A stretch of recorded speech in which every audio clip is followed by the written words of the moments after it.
Eu sempre falo do método 33. Lembra a idade de Cristo? 33. Então, para você nunca mais esquecer, são 3 documentos e 3 passos. Então, por isso que é o 33. 3 documentos e 3 passos.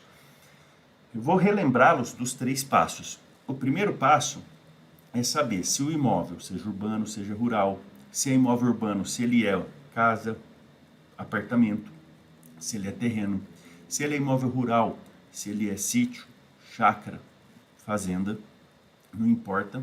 Então isso serve para todo tipo de imóvel, tá? Você vai até o cartório da cidade onde está o imóvel, né? No cartório a gente não chama de cidade, chama de circunscrição.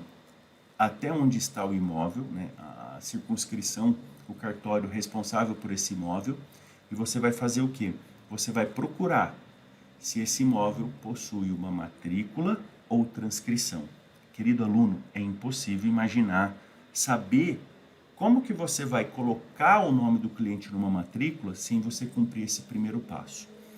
O segundo passo é você ir até o prédio da prefeitura, onde reside o município, tá? E procurar informações cadastrais desse imóvel urbano, porque o município, lá no prédio da prefeitura, o município mora no prédio da prefeitura. A prefeitura é prédio, tá? Meu aluno nunca fala assim: a prefeitura não quer me entregar uma certidão, um exemplo. Não, meu aluno fala assim: professor, o município não quer entregar a certidão. Por quê? O município mora num prédio. O prédio chama prefeitura, não um ente público, que gera certidões, que cobra IPTU, taxa de iluminação, taxa de lixo, contribuição de iluminação pública. É o município que cobra essas coisas, não a prefeitura. A prefeitura é um prédio. Faço isso para você nunca mais esquecer. Se for imóvel rural, a gente procura as informações cadastrais administrativas no INCRA, saber se o imóvel tem o certificado de cadastro de imóvel rural, se ele paga ITR, tá? E se ele tem o CAR, que é o Cadastro Ambiental Rural. Então é o segundo passo. O terceiro passo, aí sim, saber, e aí são 4 lógicas que a gente procura, qual a origem da posse do cliente sobre o imóvel. O cliente comprou aquela posse, contrato de gaveta, comum demais. O cliente herdou aquela posse porque o falecido pai, falecida mãe não tinha o nome na matrícula, então o que os herdeiros herdam? A posse que o finado pai e finada mãe exercia sobre o imóvel. Ele invadiu aquele imóvel, começou a cuidar, era um terreno baldio, ninguém cuidava, era um matagal danado, ele foi lá, cercou, começou a cuidar durante muitos anos e agora quer usucapi, ou ele recebeu em doação. Sempre são esses 4 caminhos a origem da posse do cliente sobre o imóvel. Não temos exceção aqui, tá? É sempre esses 4 caminhos para poder regularizar. Ah, professor, ele recebeu a posse emprestado, eu posso usucapi? Não. Professor, ele recebeu a posse porque alugou o imóvel, posso usucapi? Não. Professor, ele recebeu a posse porque ele trabalha para o proprietário do imóvel no imóvel, posso usucapi? Não. Então, por isso que eu falo que a gente pensa que essa pessoa pode se tornar proprietária registral nesses 4 caminhos. Ou comprou, ou herdou, ou invadiu, ou recebeu em doação. Se recebeu emprestado, se alugou, ele nunca pode usucapir, tá bom? Então, o terceiro passo, querida doutora Deise Barbosa, é analisar a origem da posse. Mas eu analiso a origem da posse sabendo o primeiro passo, se o imóvel possui matrícula ou transcrição, e o segundo passo, todas as informações cadastrais administrativas, prédio da prefeitura ou INCRA. E aí, então esses são os 3 passos, método 33. Quais são os 3 documentos que eu tenho que ter em mãos, então, agora? O senhor falou, professor, o senhor acabou de falar dos 3 passos. Quais são os 3 documentos? Os 3 documentos, primeiro, cópia atualizada da matrícula ou transcrição do imóvel, ou certidão do cartório de imóveis de que aquele imóvel não possui nem matrícula nem transcrição, as certidões por exemplo, se for imóvel urbano, do município, que você pega lá no prédio da prefeitura para saber, tem dívida de IPTU? Está em nome de quem o IPTU? Se for imóvel rural, o ITR, tem ITR? Está no nome de quem imóvel rural? Ele tem certificado de cadastro de imóvel rural? Está em nome de quem? Foi feito o CAR, Cadastro Ambiental Rural? Está no nome de quem? Segundo passo, essas informações. Aí sim, o terceiro passo, pegar a documentação que o cliente fala que tem sobre o imóvel. O que o cliente tem? Então, ele comprou, ele tem um contrato de gaveta. Ele herdou, ele tem a certidão de óbito do pai dele, às vezes um contrato de gaveta em nome do pai e da mãe. Ele recebeu em doação, às vezes tem uma cartinha de um tio, de um parente que doou aquele imóvel para ele, ou é verbal, e ele tem prova testemunhal disso. Ele invadiu o imóvel, ele mostra para você, olha o tanto que eu já gastei para cuidar desse imóvel, fiz um muro no imóvel, comecei a capinar o imóvel, fui lá no prédio da prefeitura, regularizei os impostos desse imóvel. Então, lembra, método 33, 3 documentos, 3 passos. Eu preciso analisar toda essa documentação, tá? Lembrando sempre que após analisar essa documentação, lembrando sempre que eu vou dobrar o patrimônio desse cliente para eu chegar numa precificação. Tendo por base tudo isso, queridos alunos, e percebam bem que jamais a advocacia que regulariza imóveis consegue dar uma solução bate-pronto para o cliente.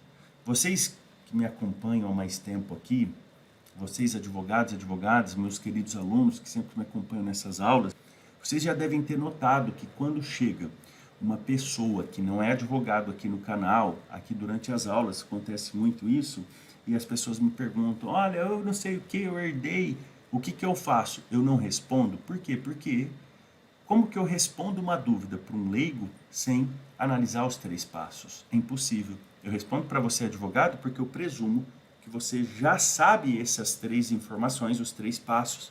Você já sabe se o imóvel possui matrícula ou transcrição, e você entende o que é isso.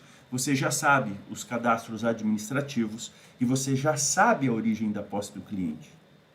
Então, ele comprou, herdou, invadiu ou recebeu em doação. Na advocacia que regulariza imóveis, esse estudo do caso a gente já cobra um sinal. E o Pedro, que mora em Salvador, me dizia ontem, ele falou, professor, eu não cobro menos que um salário mínimo.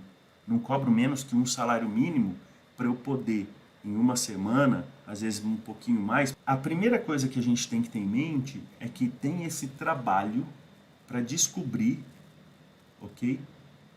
Como regularizar imóveis.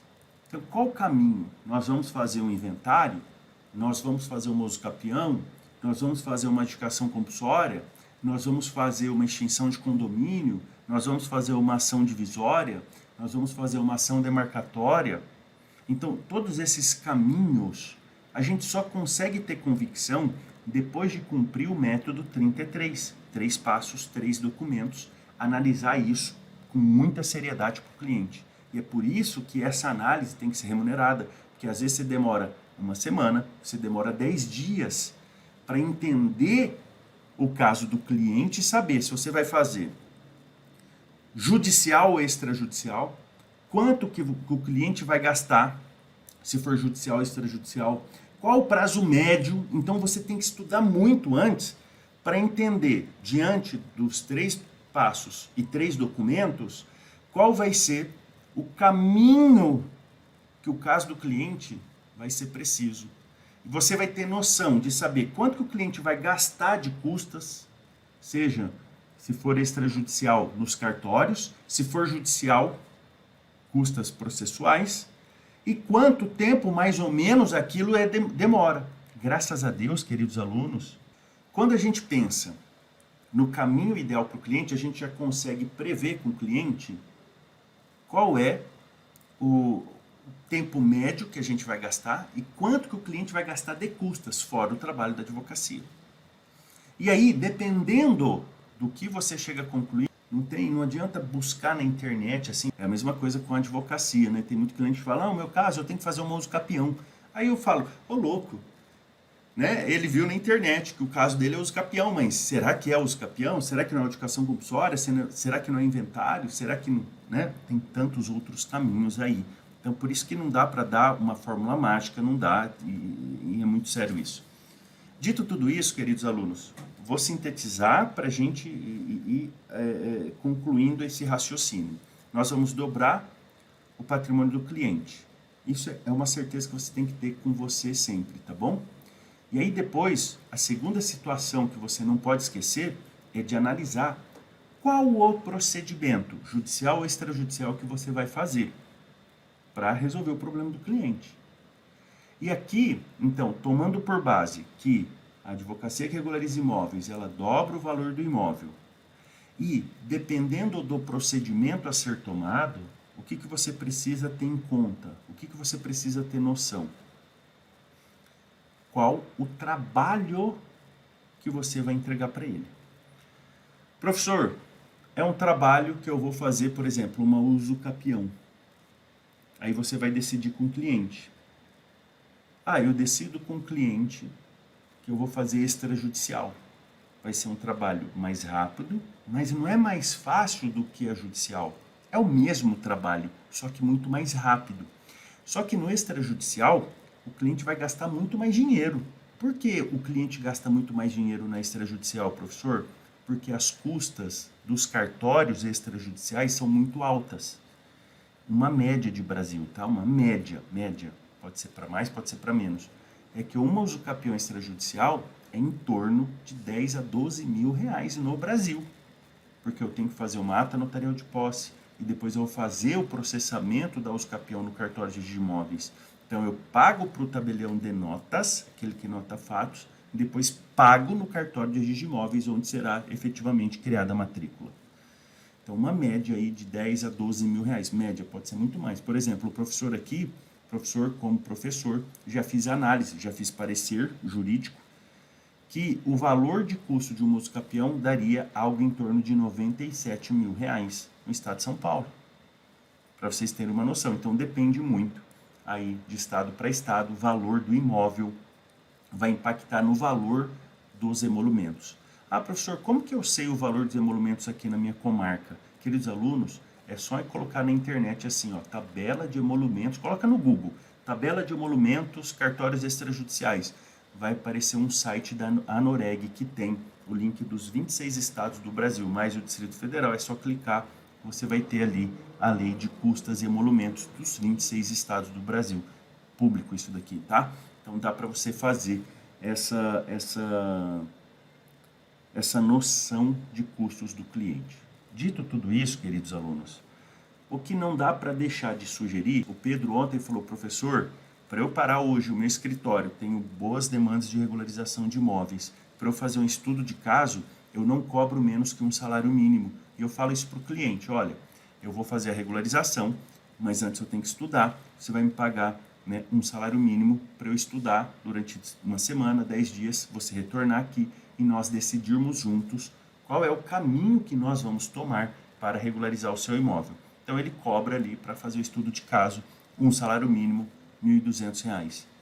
Depois, uma vez que ele entende o problema do cliente, sabe qual é o remédio que será adotado para colocar o nome do cliente na matrícula do imóvel, ele vai ter noção de custos, ele sempre lembra que ele está dobrando o patrimônio do cliente, ele senta agora com o cliente e fala, olha, o caminho, vou dar um exemplo aqui, o caminho será uma usucapião e eu vou cobrar de você nessa usucapião algo em torno de 10 a 20%, e aí depende do cliente, 10 a 20% do que o cliente vai ganhar.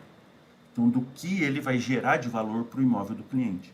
Se é um imóvel de 100 mil reais, ele vai dobrar para 100 mil reais. Se é um imóvel, um exemplo, um imóvel de 500 mil reais, ao final do trabalho, esse imóvel vai valer R$ 1.000.000, vai dobrar, no mínimo, aí, dobra o imóvel.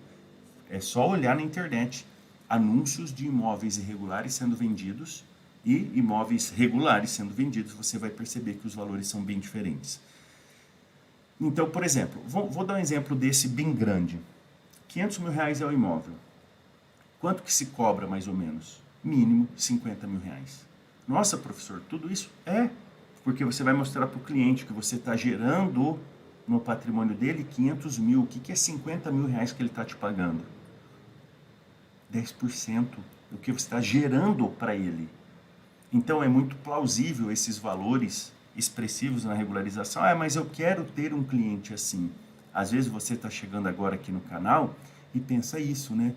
Mas eu sou um advogado, eu sou uma advogada, eu estou passando muita dificuldade financeira e o senhor aqui na internet, todo mundo na internet prometendo mundos e fundos. Não, o professor não está prometendo mundos e fundos. Eu estou constatando o que vem acontecendo com mais de 3 mil alunos faturando altos honorários.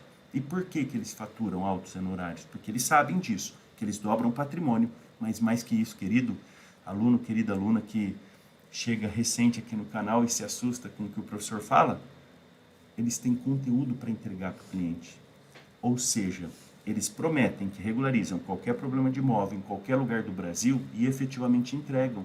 Então, às vezes, eu vejo assim, o advogado falando, professor, mas me arruma um cliente desse. Me arruma um cliente que tem um imóvel de 500 mil e assim que eu regularizar o imóvel vale 1 milhão. Aí eu te pergunto e você não precisa me responder. Você pensa com você mesmo. Hoje você está pronto, se o professor aqui te indicar um imóvel de R$ 1 milhão, você está pronto, você está pronta para começar essa regularização, conduzir essa regularização e efetivamente entregar essa regularização para o seu cliente?